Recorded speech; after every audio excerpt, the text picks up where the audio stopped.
Hi ബീന്തി green ടീയോ? അയ്യോ green tea അല്ല, എന്റെ പേരാ പറഞ്ഞ ബിബിന്തി. ഓ Vishnu, nice to meet you. ഇതാ താങ്ക്സ്. ഓ വെൽക്കം ഫ്രണ്ട്സ്. ഓക്കെ, നീ ഏത് ഡിവിഷനാ? 5C 5D. ഇതാ ബീന്തിക്ക് ഇത് വാങ്ങിക്കാൻ പൈസ എവിടെന്നാ?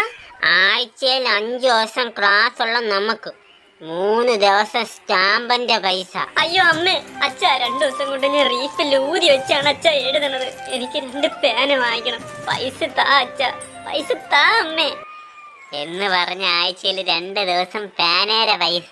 പിന്നെ ഒരു ദിവസം നമ്മൾ എക്സ്ട്രാ സേവിങ്സ്, ടീച്ചറെ നോട്ട് ബുക്ക് മാറ്റണമെന്ന്, അല്ലെങ്കിൽ കൂട്ടുകാരെ നോട്ട് ബുക്കിന്റെ പേജ് വലിച്ചു കീറി എന്നൊക്കെ പറഞ്ഞൊരു 10 രൂപ വീട്ടിൽ നിന്ന് വാങ്ങിക്കാമല്ലോ. പക്ഷെ നമ്മൾ ഇങ്ങനെ ചെയ്യണത് തെറ്റല്ലേ ബീന്തി? എടാ പൊട്ട, അച്ഛനെ പറ്റിച്ച് 2 രൂപ വാങ്ങിച്ചെന്ന് പറഞ്ഞ് കർത്താവ് നമ്മളെ കുരിശിലായിട്ടൊന്നുമില്ല, മനസ്സിലായ?